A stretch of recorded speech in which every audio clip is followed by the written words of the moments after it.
Side में जो आप स्क्रीन रिकॉर्डिंग देख रहे हैं ये मेरे ही चैनल की रिकॉर्डिंग है। मैंने अपने इस चैनल पे 1000 सब्सक्राइबर्स कंप्लीट किए हुए हैं। 4000 घंटे का मेरा वॉच टाइम कंप्लीट है। मैंने अपने इस चैनल पे मल्टीपल एडसेंस की अर्निंग्स भी ली हुई है और मैंने यहाँ पर छोटी छोटी सी स्पॉन्सरशिप्स भी ली हुई है। और मैं आपको यहाँ पर अपना ये कंटेंट दिखा रही हूँ। आप यहाँ पे देख सकते हैं ये मेरा कुकिंग कंटेंट है। मैंने अपने इस चैनल पे कुकिंग कंटेंट बहुत सारा पब्लिश किया हुआ है, लेकिन अब मैंने उसको अनलिस्टेड कर दिया हुआ है, प्राइवेट कर दिया हुआ है। और कुछ सिर्फ 2-3 वीडियोस हैं जिन पे मेरा वॉच टाइम बहुत ज़्यादा अच्छा है। सिर्फ और सिर्फ मैंने उन्हीं को जो है अब पब्लिक रखा हुआ है। तो मैं आपको आज अपने इस चैनल के एक्सपीरियंस से ही आपको बताऊंगी कि YouTube आपको 1000 व्यूज़ का कितना पे करता है अगर आप कुकिंग कंटेंट क्रिएटर हैं, या आपको जो है एक वीडियो से कितने सब्सक्राइबर्स मिल जाते हैं, या फिर जो है आप एक वीडियो से कितना वॉच टाइम गेन कर सकते हैं। तो फ्रेंड्स, अभी जो है YouTube पे अगर आपको अपना चैनल मोनेटाइज करवाना है, लॉन्ग वीडियो क्रिएटर है अगर आप, तो आपको 1000 सब्सक्राइबर और 4000 घंटे का वॉच टाइम कंप्लीट करना है। लेकिन अगर आप अभी ये क्राइटेरिया कंप्लीट नहीं करते हैं तो नेक्स्ट ईयर से आपको फरवरी से 2027 से आपको जो होगा 1000 सब्सक्राइबर तो चाहिए होंगे, साथ के साथ 4000 घंटे बढ़कर जो है आपका 8000 घंटे का क्राइटेरिया हो जाएगा। वॉच टाइम कंप्लीट करना एक बिगिनर का, एक न्यू यूट्यूबर का सबसे पहला क्राइटेरिया होता है। ये एक वो टेस्टिंग फेस होता है जिसमें कि यूट्यूब आपको टेस्ट कर रहा होता है, या आप खुद को टेस्ट कर रहे होते हैं कि मैं यूट्यूब पे कितना अच्छा परफॉर्म कर सकती हूँ, मेरी वीडियोस कितनी अच्छी रीच ला सकती है, कितने अच्छे रिकमेंडेशंस में जा सकती है। हम यहाँ से बहुत सारी लर्निंग करते हैं कि सब्सक्राइबर कैसे बढ़ते हैं, ये वॉच टाइम क्या होता है, CTR क्या होता है, एवरेज व्यू ड्यूरेशन क्या होता है, और बहुत सारी चीज़ें हम धीरे धीरे करके इन 4000 घंटे को कंप्लीट करते करते सीखते हैं। तो जैसे जैसे हमारी सब्सक्राइबर कंप्लीट हो रहे होते हैं, हमारा वॉच टाइम कंप्लीट हो रहा होता है, वैसे वैसे जो होता है हम अपने मोनेटाइजेशन के करीब जा रहे होते हैं। तो जैसे हमारा चैनल मोनेटाइज होता है, हमें वहाँ पे शो होने लगते हैं डॉलर्स। जी हाँ, हमें वहाँ पे डॉलर्स शो होने लगते हैं, हमें वहाँ पर जो है अर्निंग शो होने लग जाती है। तो जैसे हमारा चैनल मोनेटाइज होता है, उससे पहले की जो हमने वीडियोस अपलोड की होती हैं उन पे हमारी जो होता है बिल्कुल $0 होता है। लेकिन मोनेटाइजेशन के बाद जैसे जैसे हमारी पुरानी वीडियोस पे व्यूज़ आने लगते हैं, वैसे वैसे उन वीडियोस पर भी हमारी अर्निंग स्टार्ट हो जाती है। साथ के साथ जो वीडियोस हम अब मोनेटाइजेशन के बाद अपलोड करते हैं, वहाँ पर भी हमारी अर्निंग स्टार्ट हो जाती है। मैंने कई क्रिएटर्स से या कई बिगिनर्स से या कई जो ऐसे लोग हैं जिनको कुकिंग बहुत अच्छे से आती है, कुकिंग का पैशन है, उन लोगों से मैंने ये सुना है कि अगर हम आज की डेट में कुकिंग चैनल स्टार्ट करते हैं या इंस्टाग्राम पे स्टार्ट करते हैं तो हम सक्सेसफुल नहीं हो पाएंगे। कुकिंग में तो बहुत सारे क्रिएटर्स ऑलरेडी आ चुके हैं, हम वहाँ पर उनको कंपटीशन में नहीं खड़े हो सकेंगे। तो फ्रेंड्स, ऐसा नहीं है।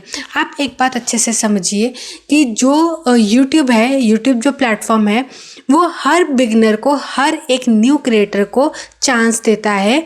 वो चांस कैसे होता है कि जब भी कोई बिगिनर, कोई न्यू क्रिएटर अपनी वीडियोस को पब्लिश करना स्टार्ट करता है, यूट्यूब क्या करता है, जैसे आप अपनी 10-15 वीडियोस को अपलोड कंसिस्टेंटली कर देते हैं तो वो आपकी वीडियोस के इम्प्रेशंस जो हैं वो धीरे धीरे करके आगे आगे भेजना स्टार्ट करता है, और वहाँ से जो है आपको व्यूज़ आने स्टार्ट होते हैं, वॉच टाइम मिलना स्टार्ट होता है, और आपको जो है धीरे धीरे सब्सक्राइबर्स मिलने स्टार्ट होते हैं।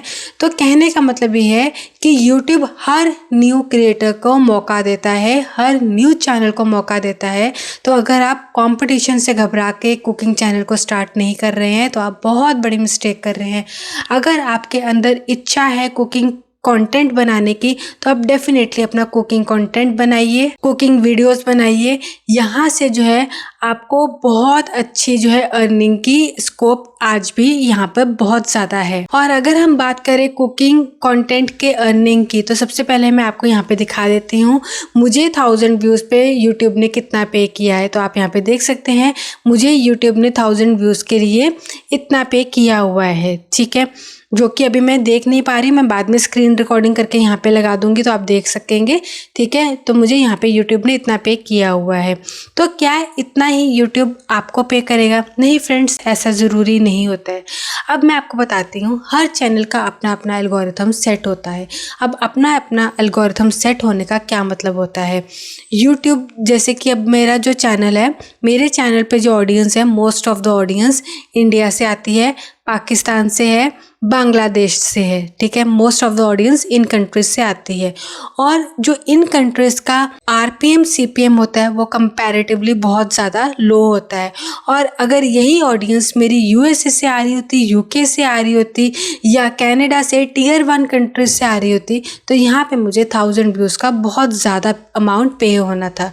तो आपको भी ये चीज़ समझनी होगी, जब आप अपना कुकिंग कंटेंट बना रहे हैं, कुकिंग वीडियोस बना रहे हैं, तो पहले तो मैं आपको ये बोलूँगी, आप ना कुछ भी ज़्यादा मत सोचो, ठीक है। अगर आप ज़्यादा सोचने लग जाओगे तो आप अपनी कुकिंग वीडियोस या आप अपना चैनल स्टार्ट ही नहीं कर पाओगे।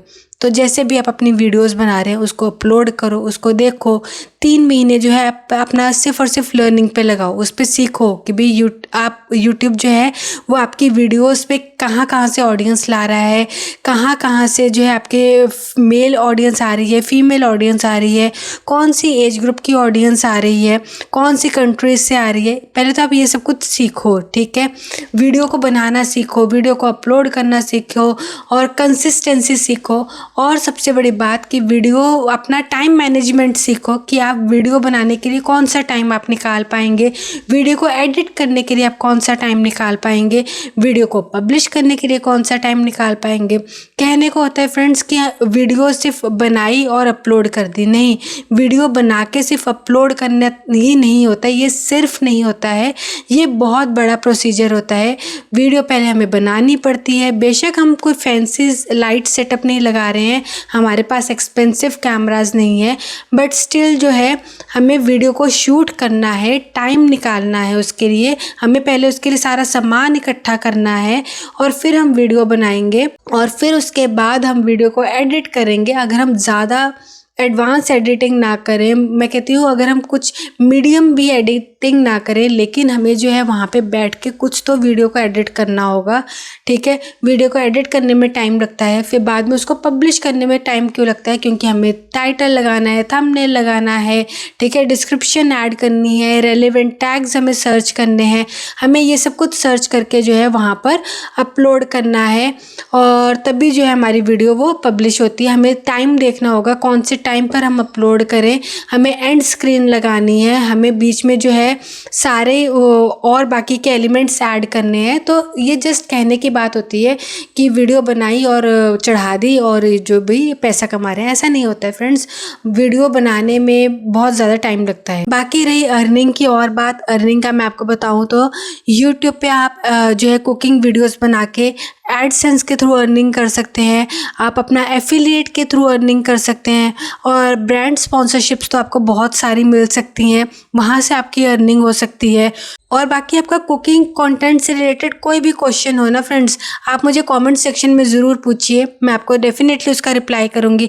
अगर आपको कुकिंग कंटेंट बनाने में कोई हेल्प चाहिए, आपको कुछ और उसके बारे में सीखना है, आप मुझे बताइए कि आप क्या सीखना चाहते हैं, मैं आपको डेफिनेटली वो चीज़ प्रैक्टिकली करके, वीडियो शूट करके वो मैं आपको वैसे सिखाऊंगी, ठीक है। तो कुकिंग कंटेंट में बहुत स्कोप है, बिल्कुल भी माइंड में मत लाइए कि कुकिंग कंटेंट में स्कोप नहीं है, बहुत ज़्यादा स्कोप है। अगर आपके अंदर पैशन है तो आप ज़रूर वीडियोस बनाइए। लेकिन मैं आपको यहाँ पे एक बात और कहना चाहूँगी, वीडियो जो है ना बनानी आसान है, ठीक है, मैं ये भी नहीं कहती कि बहुत मुश्किल है, बट इतनी भी आसान नहीं है। वीडियो को कंसिस्टेंटली पब्लिश करना सबसे ज़्यादा मुश्किल है। अगर आप अपने यूट्यूब चैनल पे कंसिस्टेंसी नहीं ला सकते हैं ना, तो आप जो है सक्सेसफुल नहीं हो सकते हैं। अब यहाँ पे कंसिस्टेंसी का क्या मतलब है कि जैसे कि अगर आप वीडियो को डेली पब्लिश करना चाहते हैं तो फिर आपको डेली ही पब्लिश करनी पड़ेगी। अगर आप वीडियो को जो है हफ्ते में 3 से 4 बार पब्लिश करना चाहते हैं तो आपको 3 से 4 बार ही पब्लिश करनी पड़ेगी, आपको टाइम भी सेट करना होगा, आपको डेज भी सेट करने होंगे, आपको उसी डे पर उसी टाइम पर वीडियो को पब्लिश करना होगा। बिकॉज यूट्यूब यही सब चीज़ें पकड़ता है, उसके जो है एल्गोरिथम में आपका ये सब कुछ डेटा जाता है कि आप कौन से टाइम पे पब्लिश करते हैं, कौन से डे में पब्लिश करते हैं, और उसी के अकॉर्डिंग जो है यूट्यूब आपको आगे आगे रेकमेंड करना स्टार्ट करता है। अगर आप ये कंसिस्टेंसी ब्रेक कर देते हैं तो आपका जो चैनल है वो बहुत ज़्यादा पीछे रह जाता है और आपको ऐसा लगता है कि यूट्यूब पे हम ग्रो नहीं हो सकते हैं लेकिन बाकी के क्रिएटर्स ग्रो हो रहे हैं।